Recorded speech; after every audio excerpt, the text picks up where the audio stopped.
sur la chaîne 4K pour un reportage sur le vinyle. Depuis son déclin dans les années 80 avec l'arrivée du disque compact, le vinyle revient au goût du jour.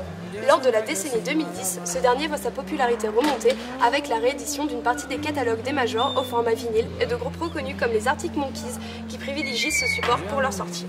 En France, les ventes de 2014 augmentent, mais ne représentent que 1,6% du chiffre d'affaires des ventes, ce qui est cependant le triple de l'année 2010 avec 471 000 unités. Rencontre avec Damien de la Cellule Record qui pourra nous éclairer sur ce disque noir qui fait à nouveau tourner toutes les têtes des amateurs de musique.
Bonjour Damien, comment tu vas?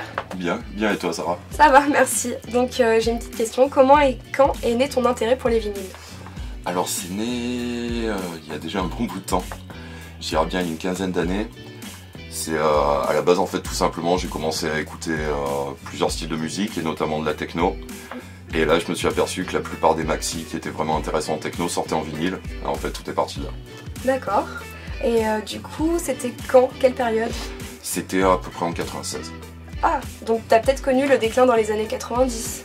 Complètement, en fait, si tu veux, je suis rentré donc, par le milieu de la techno, donc là il y avait encore toutes les productions qui sortaient en vinyle, donc là c'était globalement très positif, j'ai pas réellement vu ce déclin là. Par contre c'est quand par la suite je me suis aperçu que les autres styles musicaux qui étaient rock, hip-hop ou autres existaient aussi en vinyle. Là par contre le déclin je l'ai bien vu, c'était quasiment impossible, les nouvelles sorties sortaient quasiment uniquement en CD et étaient très difficiles à obtenir. D'accord. Et est-ce que c'est toujours facile de les dénicher du coup ces vinyles ou ils se raréfient? Non, au contraire, c'est il y a un gros regain d'intérêt actuellement. Ce qui est vraiment intéressant, c'est déjà toutes les nouvelles sorties sortent en CD, digital évidemment, mais aussi en vinyle. Donc sur ça, il n'y a pas de problème. Et on assiste à un gros phénomène de repressage. Notamment, je parlais des années 90, tous les groupes cultes des années 90 qui n'étaient pas sortis en vinyle ou qui étaient très difficiles à voir. Actuellement, on voit des nouvelles sorties, des repressages, mais aussi sur les classiques des années 70. Donc là, on commence à avoir un choix plutôt très important. D'accord. Une petite question. Que conseilles-tu de faire à un néophyte pour débuter une collection? Parce que je sais que tu collectionnes, du coup, t'as ta petite collection à toi. Au niveau de la collection, pour débuter, ça va dépendre beaucoup du budget et des envies. Pour quelqu'un qui commence, je recommanderais plutôt d'essayer pas forcément de choper, d'attraper, pardon, les premiers pressages ou des pressages très chers, mais plutôt à se faire plaisir, à essayer d'en avoir le maximum, d'être très curieux, de découvrir des nouvelles choses. Par la suite, tout collectionneur a largement le temps de venir voir, à commencer à mettre des sommes qui peuvent être astronomiques dans certaines pièces, mais c'est plutôt d'avoir quelque chose qui ressemble à soi-même et à ses envies dans un premier temps, quitte par la suite vraiment les albums que tu veux dans un style de pressage bien particulier, à mettre la somme qu'il faut. D'accord. Sur quels critères s'établit la cote d'un vinyle? Qu'est-ce qui lui apporte un plus une value? Concrètement, c'est l'offre de la loi et la demande. D'accord. Moins il y a eu de vinyle de pressé, plus il est demandé, plus il sera cher.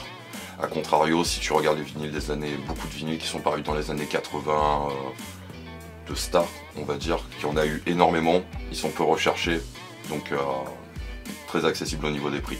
D'accord. Est-ce que tu penses que c'est une tendance actuelle, le fait que ça revienne vachement à la mode? Oui, mais je dirais pas le terme mode, je pense que qu'il y a un vrai regain, il y a un effet de mode, pour sûr, mais il y a aussi un vrai regain d'intérêt. Ce qui se passe avec le vinyle, c'est pour pouvoir acheter du vinyle, il faut être équipé. Être équipé à un certain prix.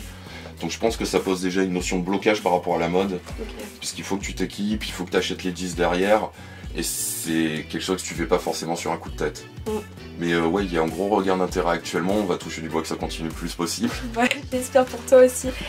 Sinon, est-ce que tu as des conseils d'entretien? Parce que c'est assez compliqué. Au niveau des vinyles, au niveau des disques, déjà la première chose à faire, c'est une pochette plastique, une surpochette en plastique, toujours. Et donc en prendre bien soin, bien faire attention au niveau du diamant, un diamant pas usé, toujours avoir un diamant propre et si possible le plus neuf possible. Et aussi un petit truc que pas forcément tout le monde fait, mais sortir le vinyle de la pochette. D'accord. Ça évite d'avoir les cercles sur la pochette au bout d'un certain nombre d'années. D'accord, ok. Et dis-moi, tu as des projets à venir pour la cellule? Ben, on en a plusieurs, déjà on fait des soirées au Baratin, tous les premiers mercredis du mois. Là on va peut-être commencer à faire des soirées aussi au Live Café. Et sinon, dans un futur, pas forcément proche, mais peut-être s'agrandir.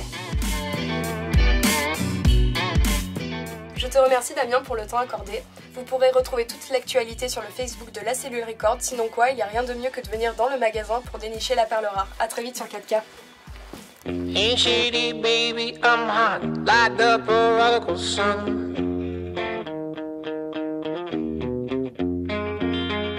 Big up Bartolini, meeny, money, mo, and flower, you're the chosen one.